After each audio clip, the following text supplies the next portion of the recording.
Okay guys, hey, how are you? Welcome in. We're at a project that we just finished here in Kirkland, Washington. And I want to take you in, have you meet the homeowner for a minute, talk to her a little bit about her experience and how the whole thing went. We actually did 2 projects for them and give you guys a quick tour of all the work that we did, the changes that we made in this house, somewhat significant in a few areas, and just updates and refreshes in some others. So it's a nice combo project for you to be able to get a little bit of a flavor of significant changes and just a little bit of tune up here and there. So come on in, I'm excited to show you. Many of us nervous is when we're talking about a renovation that involves a lot of structural work. If you look over in this space, this is the 2nd floor that's above us. There's a wall for the bedroom here that's up above. There used to be a post that was right here that supported the whole 2nd floor. And the roof. And the roof. And some of the roof, yes. And there was a pony wall that separated the kitchen and the little dining room here from the family room that's behind us. We wanted to open all of this up. So we wanted to get rid of this post, this support post. And what Armada did was bring in an engineer with them and then installed a metal I-beam that goes all the way across here and then put posts through the wall down onto a concrete footing over there and tied it into the wall on this side. And so the entire 2nd floor is supported by the I-beam, but it's completely invisible. There's nothing that hangs down lower than the rest or out from the rest of the wall or the ceiling. It was beautifully done. And it was a walkthrough for the city of Kirkland when they came in and did the approvals. As you know, we're in the Seattle area and we're not known for our sunshine and daylight around here. It's a little bit more rainy and cloudy on occasion, but when you have windows like this, it really just bathes this entire area in some really beautiful, fabulous natural light. One more structural item. Yes. Charlie, this bay window that's here used to be a single window that was less than half its size. With the kitchen table now, it opens up this beautiful backyard. Very nice. To guests that are here visiting at the kitchen table and for me every morning. I want you to look up above now. Clear in the left-hand corner of the upstairs there used to be the doorway to the bathroom. It was a common bathroom that served all 3 bedrooms upstairs. That doorway got closed off, thankfully. Our guests no longer have to walk the walk of shame down the hall when they wake up in the morning. And Charlie suggested putting a bookcase in there. And it's just beautiful. It's functional and it helps break up the sound from all of these solid walls in here so we don't have quite as much of an echo chamber effect. We thought we were going to have to put sound barrier cushions on the walls down here. That has talked us out of it, actually, just that bookcase. And it's beautiful, and it's something to look at from down here. And that way Kathleen's geology books don't have to be stacked up on the floor in the master bedroom. So they have a home, they're off the floor, Rick loves it, and there's some benefit to the sound absorption. The reason we were able to do it is that luckily this hallway was plenty wide that when we added about a foot of depth for the bookcase, there was still plenty of room here in the hallway to come on down. So an important but lucky benefit that by putting this here, we didn't narrow this to such an extent that it felt tight. So come on in. This is the bathroom that Rick talked about earlier where we closed up the door and then relocated it from the hallway. So we closed that door up down there, rearranged this space, put the door here in the bedroom to make it an ensuite. Beautiful lights, more wallpaper, tile details. You can see that Kathleen and Rick worked on to pick out all the little pieces, how the tile border accent complements really well the countertop and pulling the black that's really tying this all together and pulling the whole look. And then little things like this bright gold hardware here that really just make it pop. One little thing, really cool choice, this mirror right here. It's got 2 separate functions. It will light up at the touch of a finger, and then it also has a feature where you can turn it on and it's anti-fog.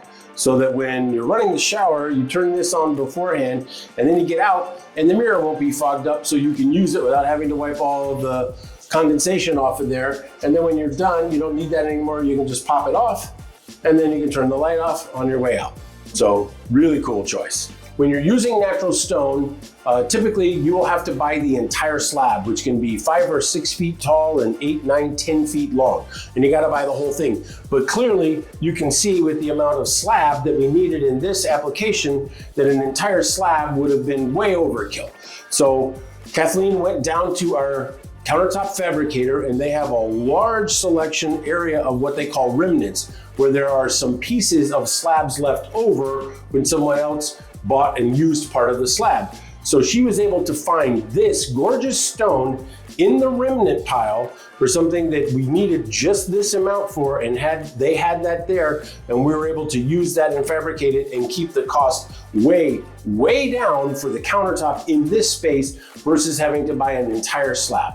So just one of the other advantages of working with Armada, solving problems, coming up with solutions that are both functional and beautiful, but really trying to mind that budget all along the way. So this is a new set of double doors that we put in. This was narrower, just a single door, solid, that didn't let the light come through here. So we widened this opening, put in the double doors with the glass so that the light could come through, even if they're closed, for a little bit of sound privacy, but yet visually allowing this space to flow. It's called a Fan-Chandelier. So it's got a light, LED obviously, and then a fan in behind it, so that you don't have to have the old school traditional paddle fan with the big woof, woof, woof that looks like a propeller, but you get some light functionality and air movement at the same time in a much more contemporary package. So another really cool find, and another way to just bring this one home with really complete styling. A little bit of change here. This was a bedroom before the reconfiguration of the upstairs, and now we've turned this into a study. And you can see Kathleen's rock samples here, more geology stuff with a really cool floating desk. We put the double doors in. The flooring is new, obviously painted. New lighting to make this a really much more functional workspace for her. So just a little bit of subtle changes here, always about the functionality first and then the styling second. Really brought this one together. This is the space where we created a bathroom that didn't exist. Over there, the bathroom was already there. We rearranged it a little bit, changed the door and whatnot. But over here in this space, this was just all hallway. There was a closet at the end. We changed the angle here, put in a functional linen closet for him here, and then carved out a space for a little 3-piece bathroom. This was a closet that was kind of a dumping ground, so we took advantage of this, expanded it a little bit to get room for the toilet, and then right here was an attic access door that was in the bathroom, which we brought out here so that you can get up there for boxes, storage, kind of that long-term stuff that you don't need to get to on a regular basis. And this is one of the best looking attic pull-down stair systems you'll find in terms of blending in, not being weird and obvious in the ceiling, and also offering some insulation value so all your heat doesn't go right through that in the wintertime. Another variant of the Fan-Chandelier here, a traditional sort of cut glass fixture with the lights and the fan going. It's on right now, and the fan blades are sticking out to operate as a fan, but when you turn it off, then the fan blades will retract and go away, and it's just a light fixture. I love those Fan-Chandeliers. It's fully retracted. It's still slowing down a little bit, but the blades have fully sort of dropped back into inside the housing. And if you didn't know it was a fan when you walked in here, you wouldn't realize that's what it was. So another thing right here that I want to point out is that when we got into the hallway, we talked about the cabinets here, is that we put in this new railing, open railing, so you could see the bookcase and all of this space from down below, up here, and kind of open. Over here on this side is solid wall. And we really spent some time talking about this and thinking about this. Should we change this to open railing? It was determined to leave it solid, just from the visual standpoint that it's still open and cut down. And I think another really good decision that we didn't do something that really made a difference here is keeping this as a solid half wall. All right, so we're here with Kathleen and Rick. We wrapped up the tour. Just wanted to say goodbye and thanks for stopping by and checking out the video. I'm sure you'll get lots of ideas and inspiration from the great ideas and choices that they made and how we can help you do the same thing in your home. So give us a call. Happy to talk to you. Stop by and take a look and see what we can do with your house like we did with Kathleen and Rick. Thank you guys very much for having us over. I really appreciate it. Thanks, sir. And your feedback. I thank you very much. So we'll see you next time. Okay, guys, catch you in the next one. See you.